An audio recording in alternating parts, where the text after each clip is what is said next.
a minha geração, é uma geração muito boa em tudo aquilo que faz. O problema é que, pela falta de ensinamentos certos, nós estamos nos tornando muito bons em fazer o que é errado. O patrimônio mais caro do mundo não é casa, não é carro, não é terreno, e talvez vou frustrar você agora, também não é conhecimento. O patrimônio mais caro do mundo se chama ignorância, porque você passa a vida inteira pagando por ela e termina sem nada. Pensando nisso, eu comecei a trazer alguns livros que podem ser do interesse dos irmãos, que podem ser da necessidade dos irmãos, e eu sei que vai ser bênção na sua vida e para a sua vida. Dentre eles, Pecadores nas Mãos de um Deus Irado, Jonathan Edwards, um livro espetacular. Quem sabe pelo menos um pouco da história, sabe o quão marcante é esse livro. Caminhando com o Peregrino, de Charles Spurgeon, considerado o príncipe dos pregadores, outro livro absurdo. Os Pais Apostólicos, falando também sobre os pais da igreja, outro livro maravilhoso. Esses livros, eu acho que também que eu trouxe C.S. Lewis, O Peso da Glória, outro livro muito bom. Esses que eu falei, no valor de R$35 cada, para abençoar a sua vida. Mateus, o meu orçamento hoje está um pouco mais baixo. Não está, né? Que você está querendo comer depois uma pizza, eu sei que você está. Mas, em nome de Jesus, você vai investir no seu conhecimento hoje. Mas, enfim, eu trouxe também o Poder da Oração Transformadora, que vai te ensinar um pouco sobre a oração. E eu trouxe um, irmão, que sempre tem alguém que se encaixa nesse livro. Não sei porquê, mas sempre tem alguém dentro da igreja que se encaixa nele. E se você acha que não tem ninguém dentro da igreja assim, talvez seja você essa pessoa, né? Que sempre tem um encalhado dentro da igreja. Tem. Sempre tem. E eu sei que aqui tem também, eu não vou... Mas enfim, sempre tem um encalhado dentro da igreja e talvez ele não sabe por que ele está ainda. Mas esse livro vai te explicar o porquê que você está solteiro até agora. E ele vai te ajudar. E acima de tudo, vai te explicar que muitas vezes é melhor estar só do que mal acompanhado. Olha para alguém aí e diz assim: Deus vai te usar para comprar um livro para mim. Diz isso para ele.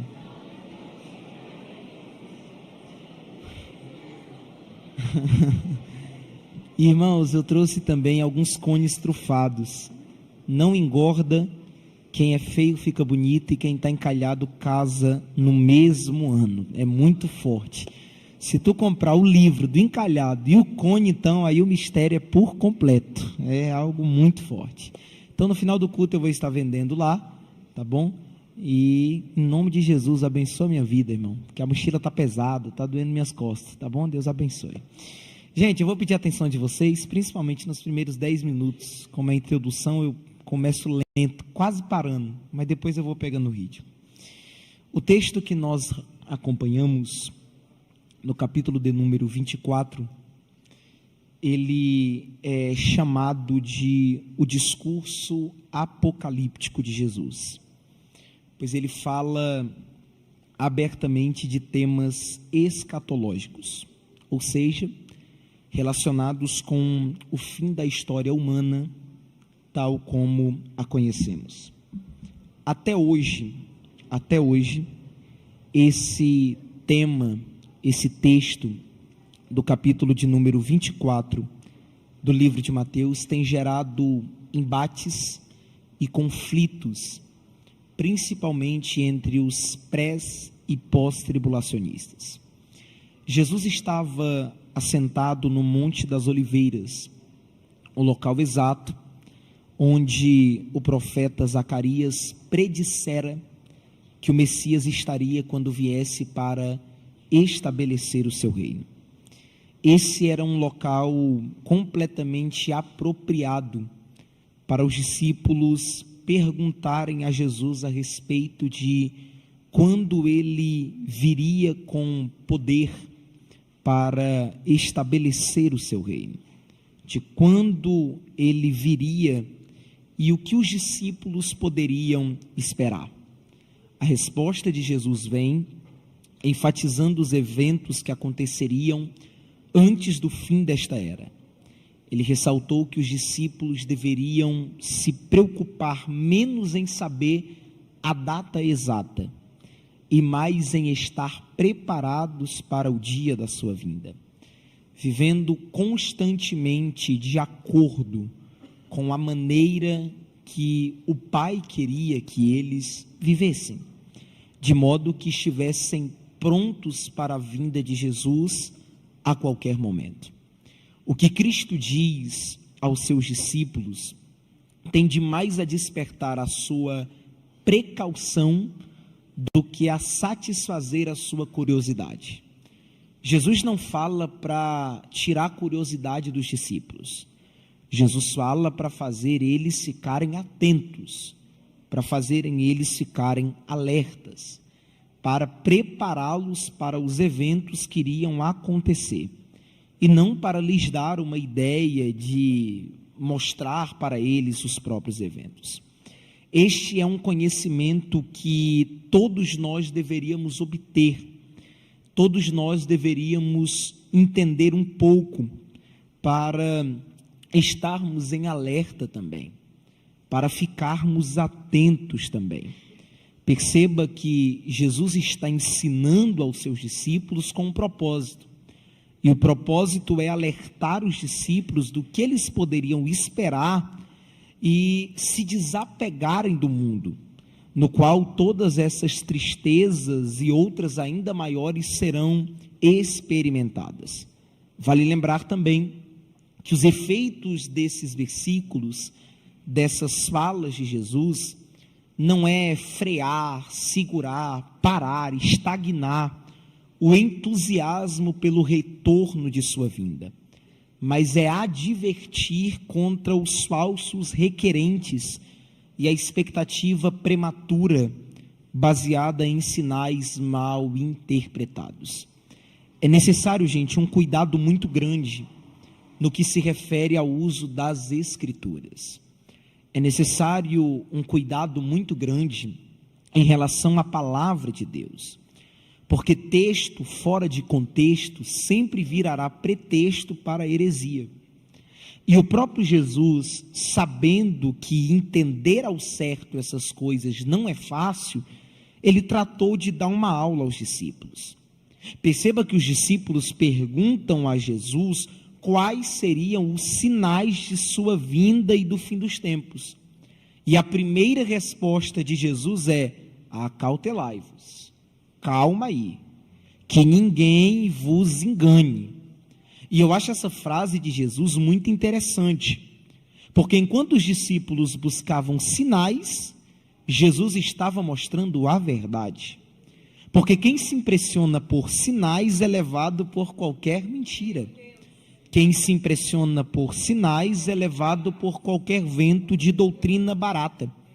Os discípulos esperavam ouvir quando essas coisas aconteceriam, e eles esperavam ser aceitos para participar desse segredo. Aí vem Jesus para refrear a curiosidade dele, dizendo: mas vem cá, e o que isso interessa a vocês? Cuidem dos deveres de vocês, sigam-me e não se tornem escravos, amantes de sinais. Não espere o momento certo para estar preparado, mas estejam preparados em todos os momentos. Ao invés de se concentrarem no que vai acontecer, se concentrem em ser e fazer independente do que acontecer.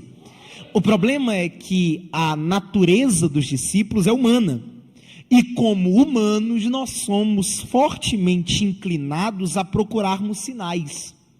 Porém, aqueles que são mais curiosos a respeito dos assuntos secretos que não lhe dizem respeito, são mais facilmente impressionáveis pelos enganadores. Acaba se tornando enganado. Quem quer saber demais acaba sendo enganado demais e sabendo de menos. Porque por toda parte sempre haverá muitos falsos profetas, falsos ensinos, falsos cristãos, e demonstrando falsos sinais de poder e autoridade espiritual. Jim Swaggart qualifica o engano como a maior arma de Satanás. E eu vou falar uma coisa e eu quero que você guarde isso. Os enganadores são inimigos mais perigosos à igreja do que os perseguidores. De novo, que eu quero que você guarde. Os enganadores são inimigos mais perigosos à igreja do que os perseguidores.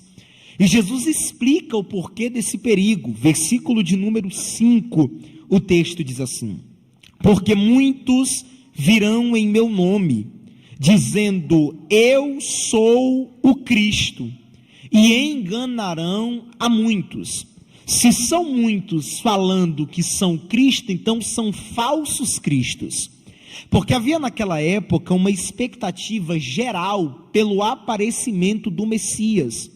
Falava dele como sendo aquele que viria, mas quando ele realmente veio, a nação rejeitou. Colocaram a expectativa na sua vinda e quando ele veio, ninguém aceitou. Quando ele veio, a nação rejeita. E aí aqueles que tinham ambição de serem famosos se aproveitam. Vamos falar até uma palavra que usam muito. Pegaram aquele biscoito, quiseram, né? Usar isso para ter fama, para ter mídia, para aparecer. Se nós analisarmos, Flávio Joséfo fala de diversos impostores desse tipo. Dozeteus disse que era o Cristo profetizado por Moisés. Simão, o mágico, fingiu ter a grande virtude de Deus.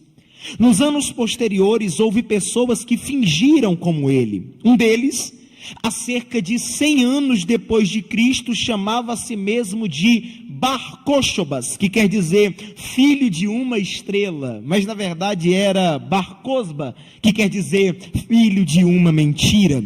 Aproximadamente 50 anos antes, Sabate Levi tinha se estabelecido como Messias no Império Turco e foi muito querido pelos judeus, mas dentro de pouco tempo foi revelada a sua tolice. Há alguns anos atrás, aqui no Brasil, um comediante, o Henrique Cristo, ganhou palco na mídia brasileira dizendo que era o Cristo. E se você pesquisar sobre ele na internet, no Wikipédia dá uma definição sobre ele dizendo, ele é um charlatão brasileiro e nada mais do que isso. E lá no versículo de número 11, mais da frente, Jesus vai além dizendo, e surgirão muitos falsos profetas, e enganarão a muitos, isso é, enganadores, que fingiam ter inspiração divina, uma missão imediata, e um espírito de profecia, quando na verdade isso era uma farsa, quando na verdade isso era uma mentira. Alguns pensam que os enganadores aqui eram pessoas que tinham se estabelecido em cargos da igreja e até tinham conquistado reputação considerável, mas posteriormente traíram a verdade. E está aí o porquê que Jesus diz que muitos seriam enganados. Porque um falso traidor nas tropas pode causar mais mal do que 1000 arqui-inimigos de fora. Porque eles não estão longe, gente, eles estão perto, e às vezes até do nosso lado, dando glória a Deus disfarçado, dando aleluia disfarçado, dizendo que são nossos irmãos em Cristo, mas na verdade aos poucos estão querendo implantar as suas filosofias dentro da igreja. Alguns se apropriam da sua presença, da presença espiritual de Cristo, em benefício de um grupo ou de uma crença, como se tivessem o monopólio de Cristo e do cristianismo. E eles pensam que o reino de Cristo deve se erguer, cair, viver e morrer com eles. Eis que ele está nesta igreja, naquele concílio, e só aqui. Outra igreja não serve, é só aqui. Outro pregador não serve, é só comigo. Outro cantor não serve, só pode ser eu. E a gente está querendo prender Deus num cubículo, e parece que Deus é o empregado e a gente o patrão. Parece que Deus é o servo e a gente é o Senhor. E é por isso que a gente vê um monte de gente aí que não ora, que não tem intimidade, que não tem vida com Deus, dizendo: eu determino o que Deus vai fazer, eu declaro. Tu lá determina nada. Se Deus não quiser usar, não tem pregador bom. Se Deus não quiser usar, não tem mensagem boa. Se Deus não quiser usar, não tem louvor com inspiração. Tem gente que não sabe nem o que é oração, jejum, intimidade. Aí pega o microfone e diz: eu determino que hoje o Espírito Santo vai batizar tantas pessoas. E é tu que marca a agenda do Espírito Santo, por acaso? Ele sopra onde quer, faz o que quer, e ele não recebe ordens. Então não é possível generalizar ele dizendo: ele só está aqui ou ele só está ali, porque um dos nomes dele é onipresente. Ele vai ao encontro do seu povo com uma bênção em todos os lugares aonde ele registra o seu nome, e ele não precisa de muito para visitar o seu povo, não. Ele diz: aonde estiver 2 ou 3 reunidos. Vou falar de novo para ver se você melhora. Glória a Deus. Ele não precisa de muito para visitar a igreja. Ele não precisa de muito para visitar o setor. Ele não precisa de muito para visitar o Madeb. Ele não precisa de muito para visitar o Creio. Ele diz: aonde estiver 2 ou 3 reunidos em meu nome, aí estou eu no meio dele. Você pode olhar para alguém que está do seu lado, olha para ele, olha para ela e diga: eu estou reunido no nome dele. Você também está? Você também está? Se juntar eu e você, já somos 2. Se juntar mais alguém do lado, é 3. Então ele já está presente aqui no ambiente.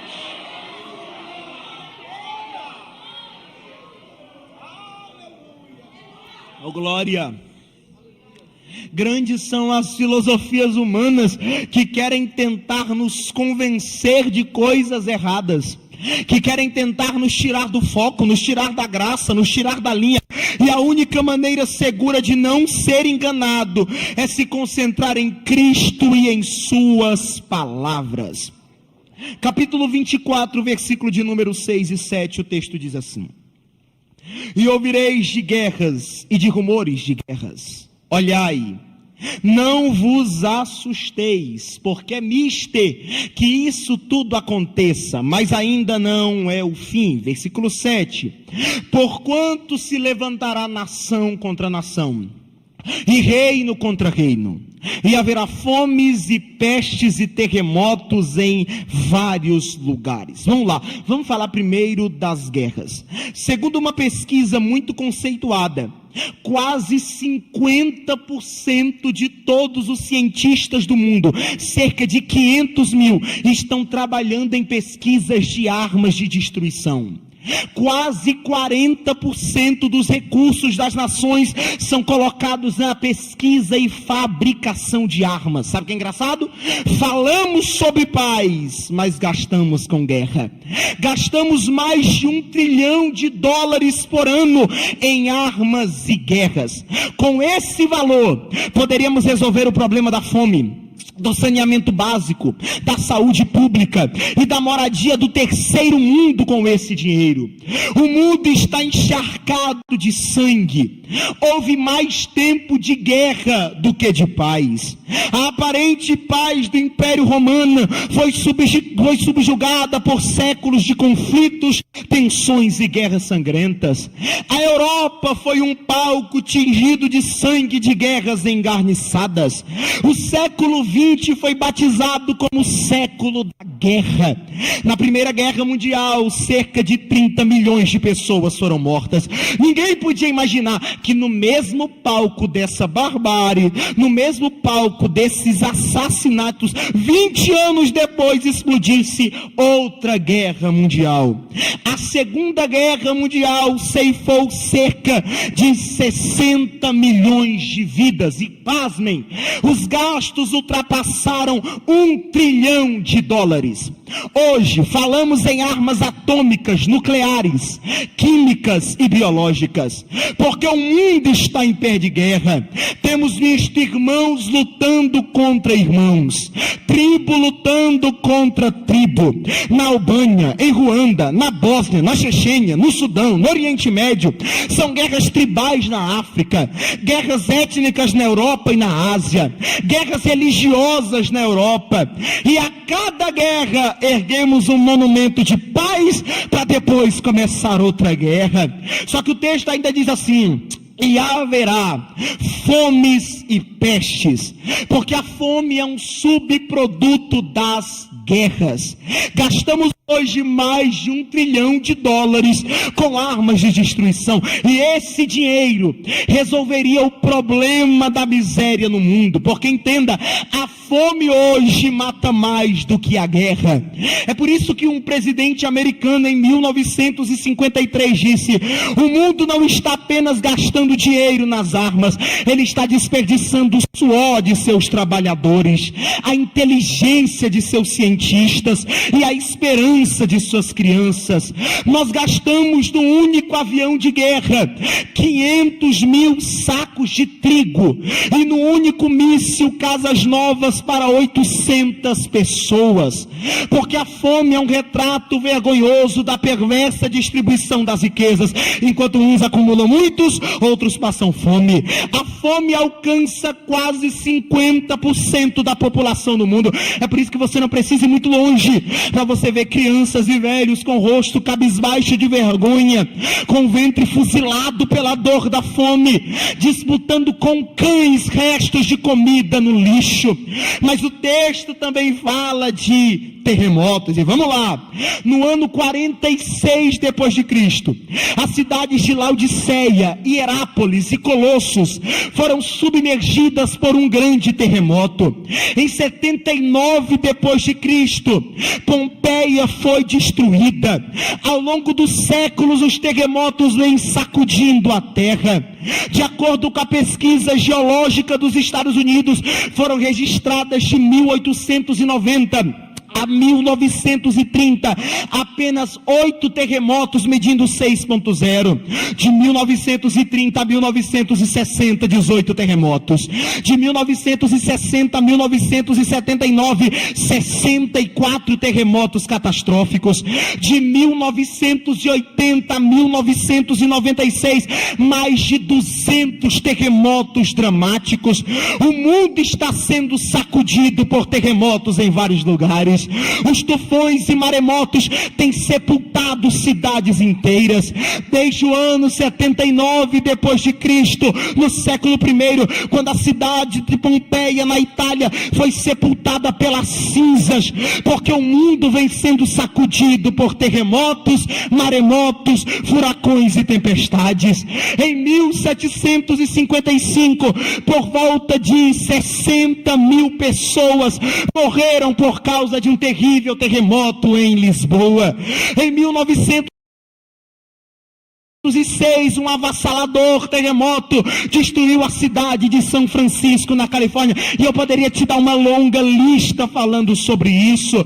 Só que entenda, se isso já é complicado, só agora olha esses dados aqui. Só no século XX houve mais terremotos do que em todo o restante da história, porque a natureza está gemendo, entrando em convulsão. O aquecimento do planeta está levando os polos a um derretimento que pode provocar grandes inundações. E Spurgeon faz uma pergunta perturbadora. Spurgeon diz assim: se fomes, pestes e terremotos são apenas o princípio das dores, o que podemos esperar ser o fim? Mas o texto continua dizendo: não é só guerra, não é só fome, não é só terremoto, ainda tem mais coisa.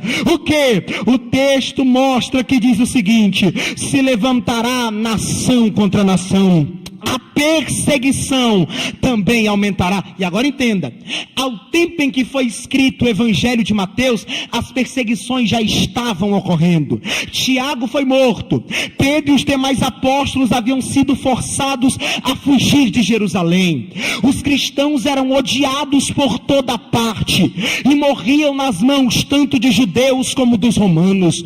Os cristãos eram vistos como classe odiada por causa de suas abominações. gerações, por conta dos conceitos que o cristianismo trouxe ao mundo. Hoje em dia, o termo cristão é termo de honra, é termo de alegria, mas na época era termo de opróbrio. As pessoas olhavam e sentiam raiva, e sentiam ódio dos cristãos. Nero assassinou muitos cristãos por métodos desumanos, vestia eles em peles de animais, lançavam feras contra eles e fazia isso no seu jardim, para diversão dos seus amigos. Muitos cristãos foram forçados a combater contra animais ferozes, outros foram crucificados. Imperadores seguiram o exemplo de Nero. As grandes perseguições contra os cristãos se estenderam até o tempo de Constantino. A igreja sofreu durante quase 200 anos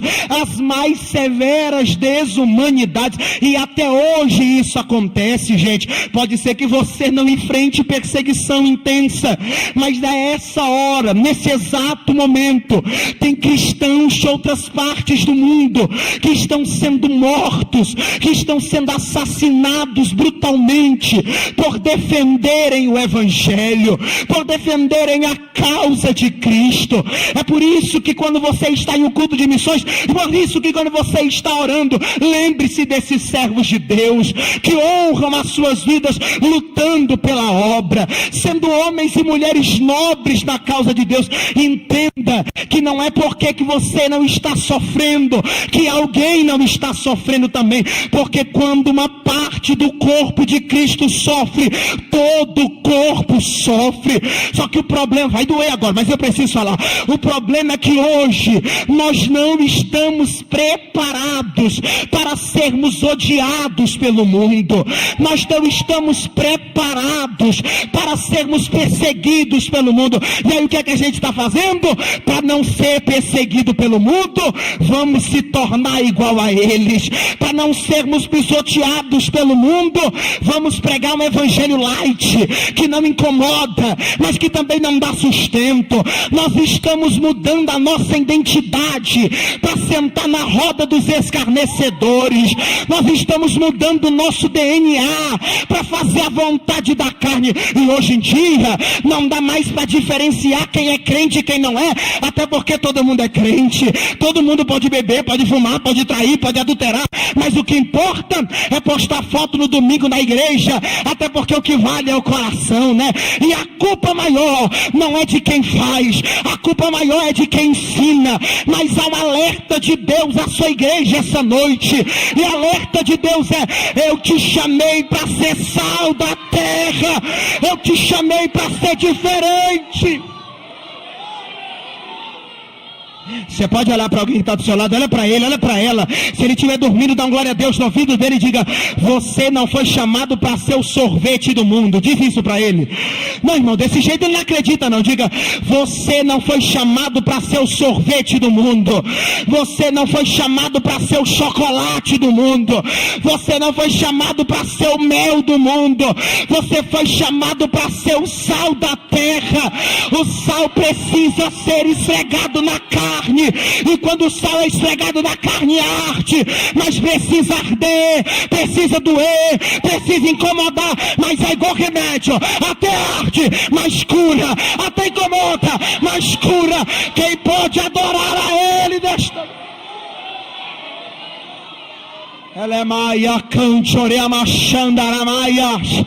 A gente está vendo muito profeta de conveniência. A gente está vendo muito profeta aí que não é mais profeta, que dependendo da condição financeira ele melhora a palavra, que dependendo de quem tem a oferta maior ele fica com a palavra mais leve. Isso não é profeta, é charlatão do evangelho, é picareta, é pilantra. Cadê os Elias para dizer: Deus é Deus e o resto é Baal? Cadê os homens de Deus nesta terra? Eu sinto a presença de Deus aqui. Eu sinto a presença de Deus aqui. Cadê os Estevãos para olhar e dizer: vocês existem no Espírito Santo? Cadê os Micaías para dizer: o que Deus mandar falar, isso eu falarei?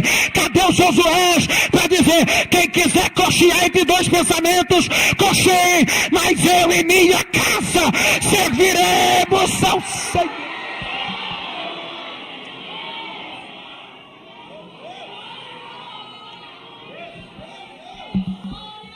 Aleluia. É maracalabachandoremaséria. Oh glória. Oh glória.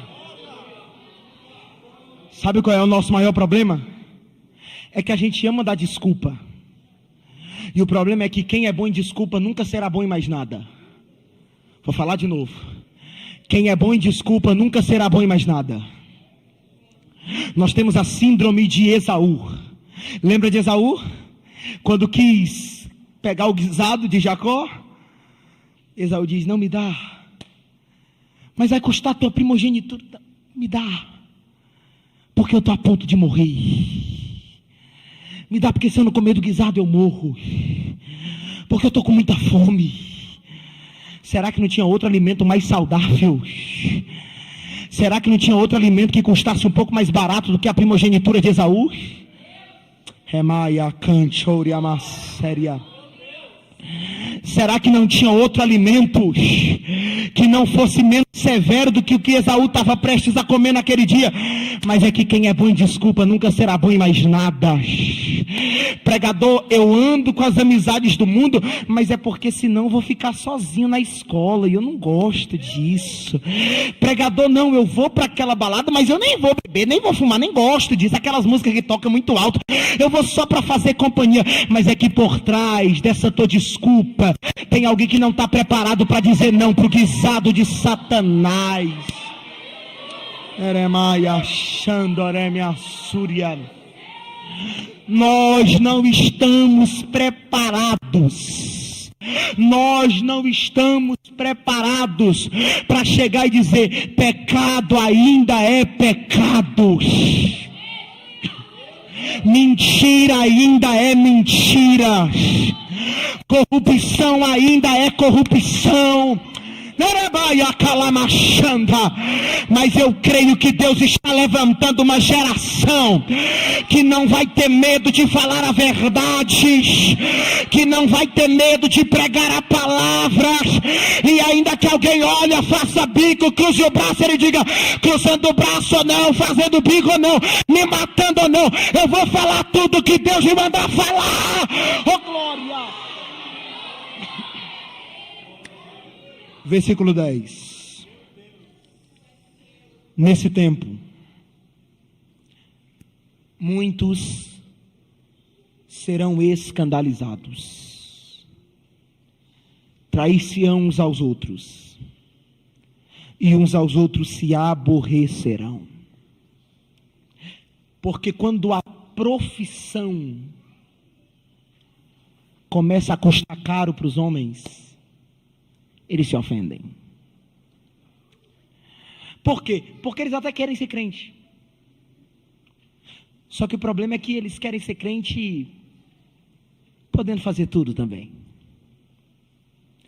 Quando o preço da renúncia for alto, eles olham e dizem: não é bem o que eu queria.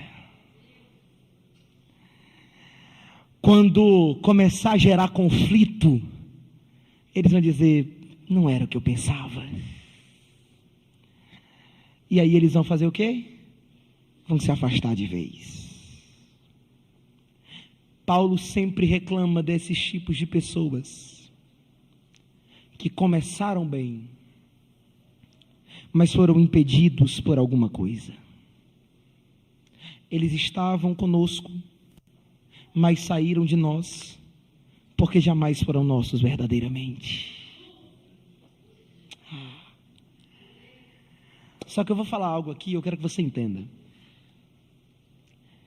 Deus usa esses problemas, esses vendavais, essas turbulências, para fazer uma separação.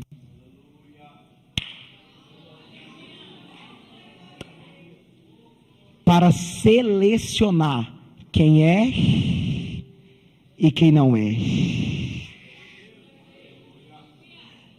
É por isso que tempo de perseguição pode ser sim, tempo de dor, tempo difícil, óbvio. Mas também é tempo de descobrimento. Porque é nos tempos de perseguição que os lobos em pele de ovelhas arrancam seu disfarce. É o texto, a Bíblia diz: eles trair-se-ão uns aos outros e uns aos outros se aborrecerão. Porque o Pai sabe quem é quem. Oh, glória! Só que esses tempos são perigosos. Porque quando vem a traição, porque quando vem o aborrecimento, o ódio, são coisas que são diretamente opostas à vontade de Deus.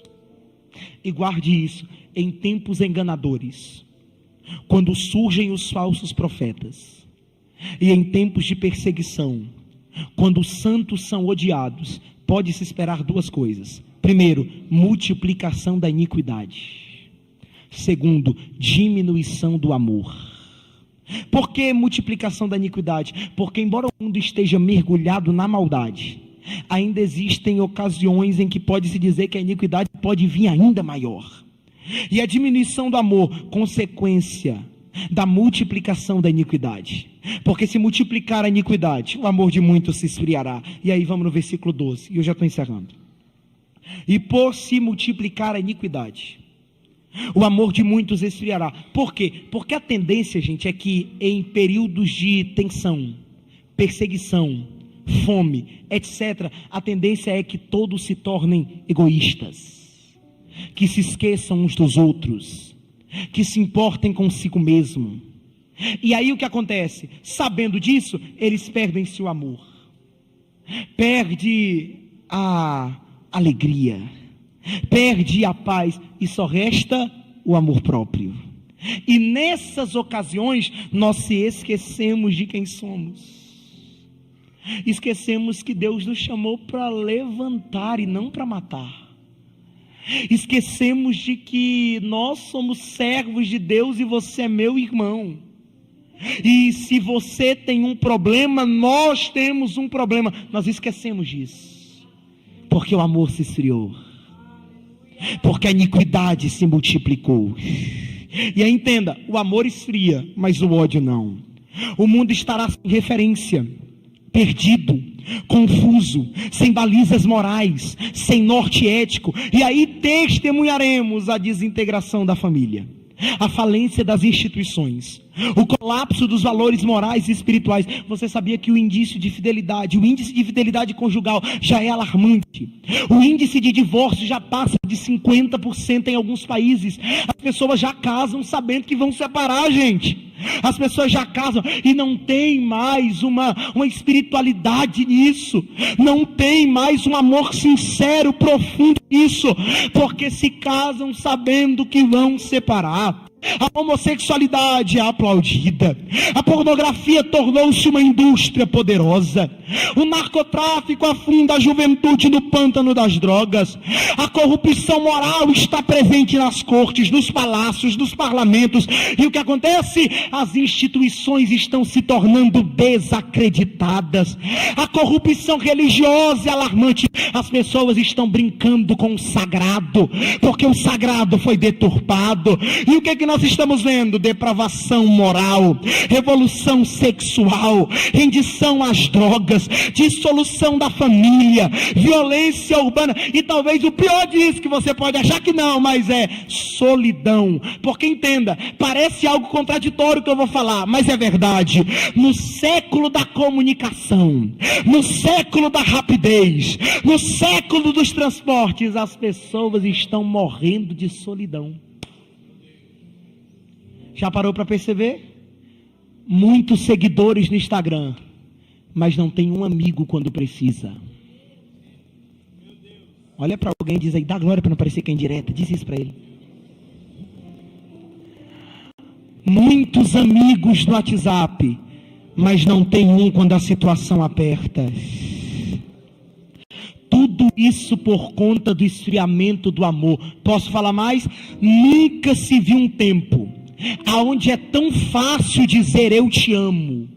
O rapaz conhece a moça hoje, amanhã está dizendo eu te amo. Porque eu te amo, vai doer, eu te amo hoje não é mais sinônimo de amor. Eu te amo é chave para acessar intimidades.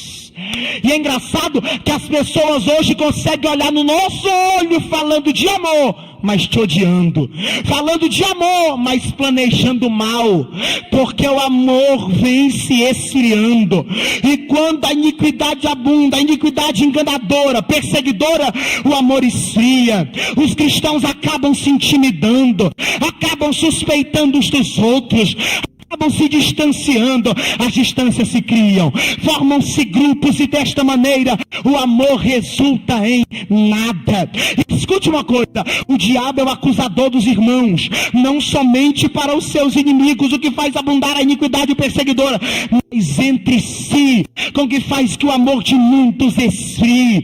E agora entenda, ao mesmo tempo, e vai agora é para tudo a glória, só que ao mesmo tempo que as perspectivas por um lado são sombrias, que por um lado são ameaçadoras, que por um lado são difíceis, por outro são esperançosas. Vou falar de novo, hein? Ao mesmo tempo que por um lado as expectativas são complicadas, se a gente olhar por outro lado, a esperança para a igreja, a esperança para nós. E talvez você pode olhar e dizer: como assim, pregador? Se a maldade de muitos aumentarão, se o amor de muitos esfriarão, como é que dá para ver uma perspectiva boa nisso? E eu te digo simples, leia a frase de novo, e você vai ver a palavra muitos, e não todos. Muitos se tornarão mal, mas não todos. Muitos esfriarão, mas não todos. A iniquidade chegará em muitos, mas não em todos. Por quê? Porque até nos piores tempos, Deus tem os seus remanescentes. Olha para alguém que está do céu, eu sei que é chato, mas olha para alguém aí e diga: você faz parte dos remanescentes de Deus. Você faz parte dos remanescentes de Deus.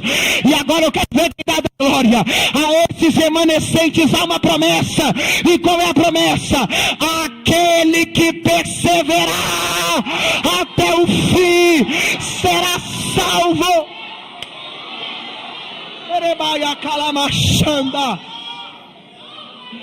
E sabe o que é incrível? É que Jesus faz questão de deixar claro: quem vai ganhar o prêmio não é o homem que começa a corrida, mas é o que corre até a chegada. Por quê? Porque salvação é para quem persevera até o fim. Vou falar e quem tiver glória me acompanha. Evangelho não é sobre quem corre mais rápido. Evangelho é sobre quem chega. Oh, alguém entendeu? Vou melhorar. Evangelho não é sobre quem corre mais rápido. Evangelho é sobre quem chega. Evangelho nunca foi sobre velocidade, mas é sobre constância. Tem gente que começou rápido, mas parou. Mas tem gente que está se arrastando, mas está indo.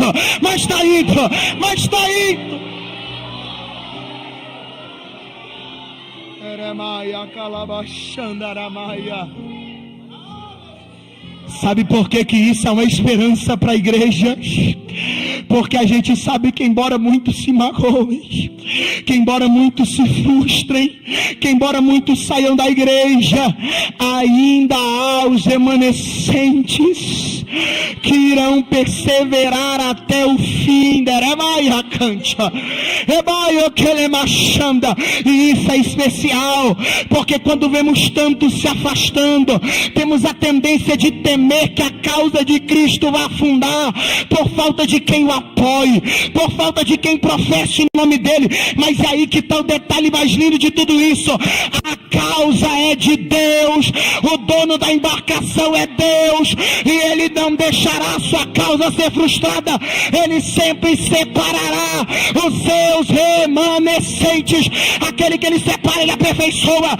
Aquele que ele aperfeiçoa, ele molda. Aquele que ele molda, ele trata. E aquele que ele trata, ele trabalha nele, por ele, depois através dele. Quem pode adorar a ele nesta noite? Aleluia. E eu encerro dizendo algo para você. perseverar sozinho é impossível. Perseverar sozinho não tem como. Porque você pode ser um homem de Deus, mas ainda é um homem. Você pode ser um servo de Deus, mas ainda é humano. E desculpa se o teu coração bombeia outra coisa, mas o meu bombeia sangue. Eu sou humano como você. E é por isso que eu sempre digo, não tente ser divino quando você é humano. Nós somos humanos. E a verdade é que sozinho nós não conseguiríamos perseverar. Só que sabe o que é o mais lindo? É que se a obra é de Deus, os verdadeiros crentes são guardados pelo poder de Deus, mediante a fé para a salvação. A garantia de nossa perseverança é construída não sobre nossas forças, não sobre a força do nosso braço, mas sobre a promessa da nova aliança. É por isso que Jeremias 32:40 Deus diz: eu porei o meu temor no seu coração, para que nunca se apartem de mim. É Ele quem faz, é Ele quem faz. Agora entenda, é óbvio que dizer que Deus assegura a nossa perseverança não é dizer que somos passivos do processo e Deus vai fazer tudo sozinho, de maneira nenhuma. Ele nos guarda mediante a fé, mediante a nossa fé. É por isso que tem gente aqui nesta igreja que já pensou em parar. É por isso que tem gente aqui neste congresso que já pensou em desistir. É por isso que tem gente aqui nessa noite que já disse: eu vou sair da Almadrebe, eu vou sair do creio, eu vou largar a chamada, eu vou largar o propósito, eu vou desistir, eu vou entregar. Mas o temor já estava no teu coração, e isso é como um fogo cerrado em teus ossos. E eu tenho uma boa notícia para você: você vai perseverar até o fim, você não vai desistir, você não vai parar. Por quê? Porque aquele que começou a boa obra, Ele é fiel para terminar. Aleluia. E eu quero encerrar dizendo para você: não será fácil, mas também não será impossível. Não, era para você ter dado um glória muito mais alto com o que eu vou falar agora. Não será fácil, mas também não será impossível. Não, eu vou falar até alguém da glória. Não será fácil, mas não será impossível. Não será fácil, mas também não será impossível. Você pode bater na mão de umas 4 pessoas aí e dizer: não será fácil, mas também não será impossível. Não será fácil, mas também não será impossível. Porque quando você estiver sem forças, Ele vai pegar na tua mão e dizer: vamos junto até o final, vamos junto até o final. Quando você não conseguir orar, o amigo Espírito Santo vai interceder por ti com gemidos inexprimíveis. Quando você estiver fraco, Ele vai usar alguém para dizer: recebe força, recebe graça para continuar. Mas você está proibido de parar. Quem pode adorar a Ele aqui nesta noite? Com a permissão do pastor, se coloque de pé.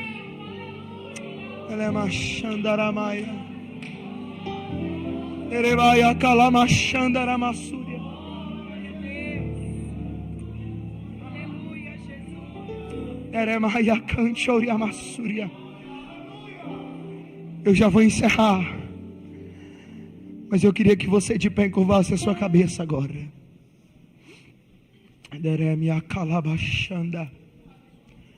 O Espírito Santo manda eu falar aqui que é noite de cura para a alma de alguém.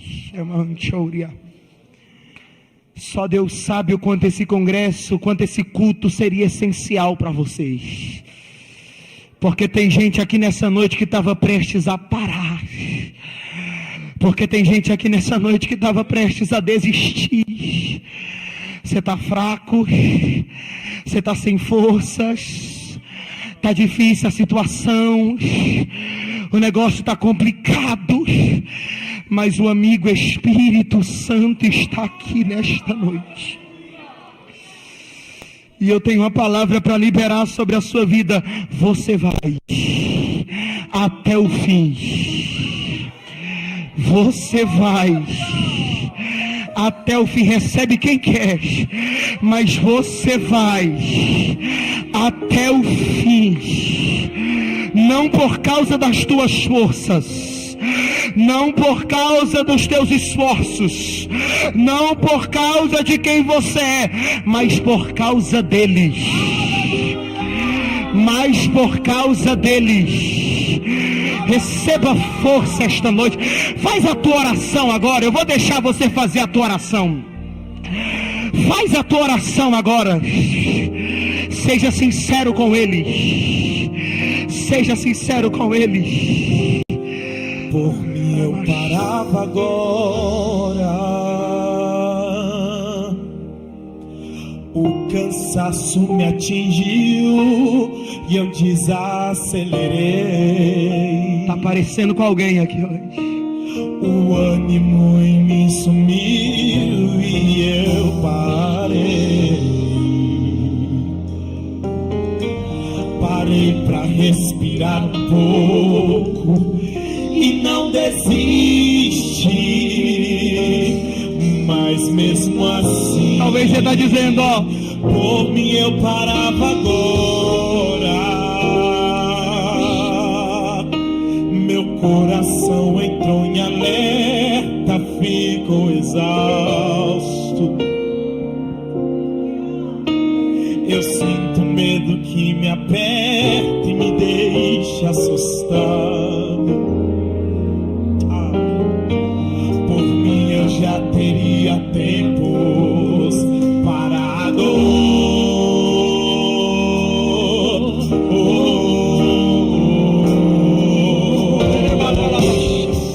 Mas toda vez que eu tô cansado, Jesus me abastece e me deixa claro que Ele não quer me ver prostrado. É difícil, cansativo, mas Ele tá lá.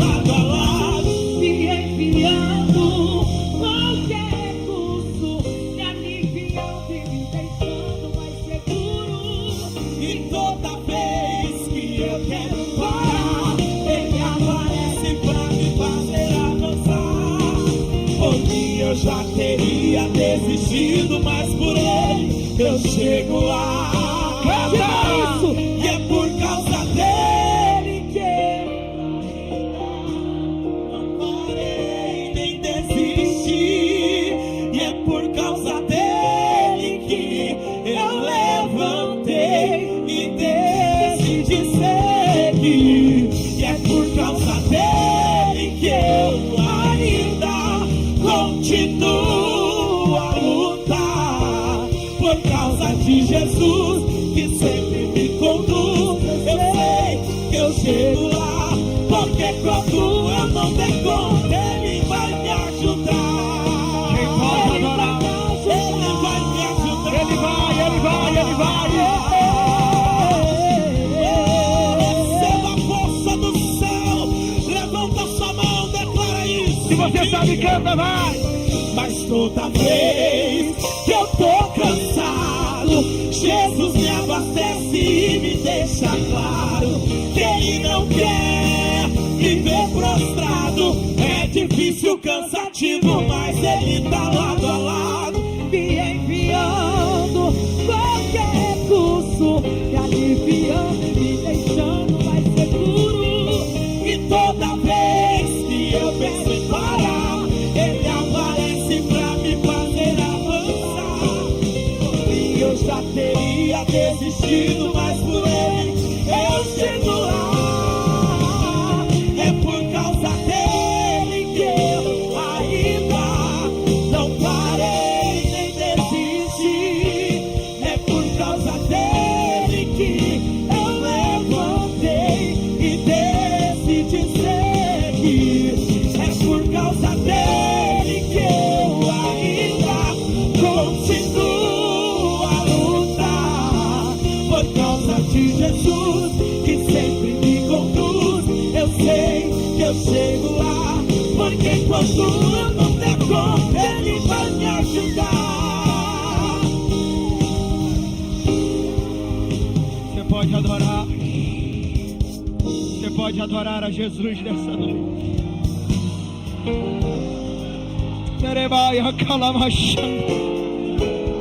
Se você tiver glória, libere glória. Se você tiver aleluia, libere aleluia. Quem é batizado, fale em línguas agora. Você não vai parar, porque tem uma mão muito mais forte te guiando. Você vai perseverar na santificação e vai chegar até o final. Glória. Eu já vou encerrar.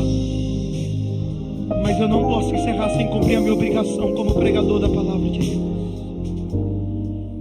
Ainda de pé como você está, eu vou ser breve. Eu queria muito conhecer você. E eu queria te pedir, por favor, sua sinceridade. Nada mais que isso, sua sinceridade. Tem alguém no nosso meio que ainda não aceitou a Cristo como único e suficiente Salvador, ou está afastado dos caminhos do Senhor? Levanta a mão bem alto que eu quero te ver. Bem alto. Tem alguém? Tem alguém? Eu queria muito essa sinceridade agora. Os instrumentos baixinho agora, por favor. Tem alguém? Tá bom. Você não quer levantar a sua mão, sem problemas. Só que eu preciso dizer algo para você. Você sabia que foi o meu Jesus que te trouxe aqui esta noite? Eu sei que esse congresso fala sobre perseverança. E é até um pouco contraditório eu dizer para você que foi Jesus que te trouxe aqui num congresso que fala de perseverança, sendo que você não perseverou. Só que eu preciso dizer algo para você. Foi exatamente por isso que Jesus te trouxe. Você que saiu da perseverança. Você que sucumbiu. O que isso prova? Que você é mais errado que todo mundo? Não, isso prova que você é humano.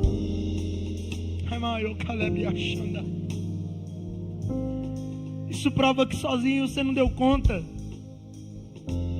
Você decidiu sair de casa. Só que eu preciso dizer algo para você. A maior besteira da sua vida foi essa. Tentar viver uma vida sozinho. Porque o mundo é complicado demais para tentar viver sozinho. Porque as coisas são pesadas demais para tentar enfrentar sozinho. Sabe o que faz esses jovens cantarem, louvarem? Não é que eles não têm problemas, não, eles têm. Não é que eles não enfrentam dores, não enfrentam. Mas é porque tem alguém do lado deles que está dizendo: eu te dou força quando você estiver fraco. Eu saro a tua alma quando você estiver ferido. Eu te alegro quando você estiver triste.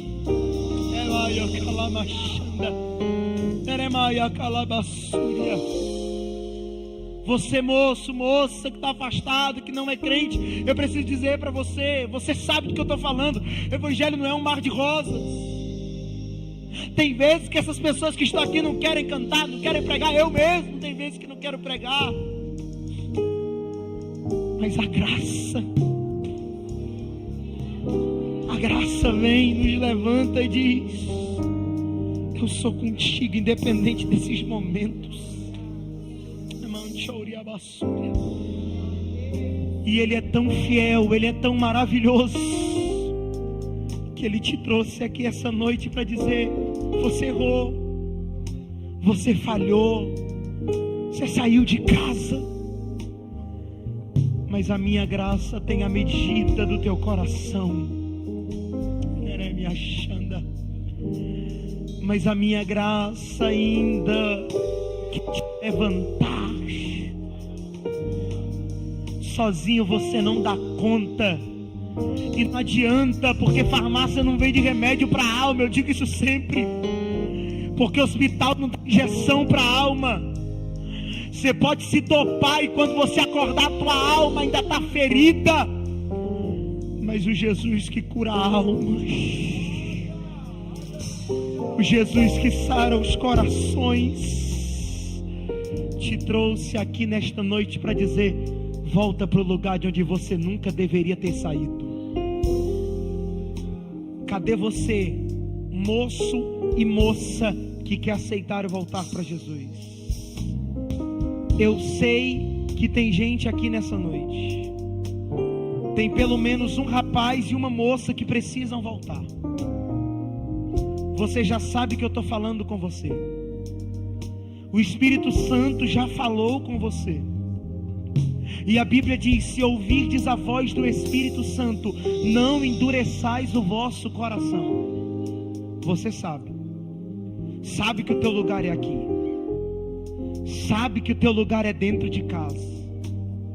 Você sabe que não dá mais para ficar longe dele, e ele está te chamando. Eu queria que a igreja fizesse papel de igreja.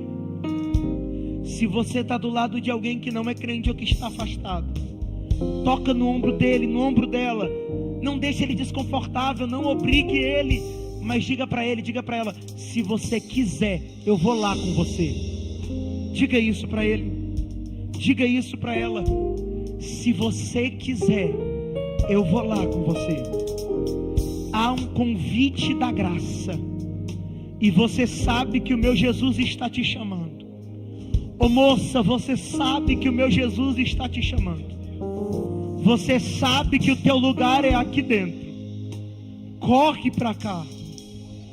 Corre para cá.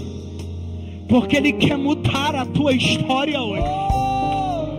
Ah, não. Se você puder melhorar esse glória. Foi por causa dele que eu não parei. Foi por causa dele que eu não desisti.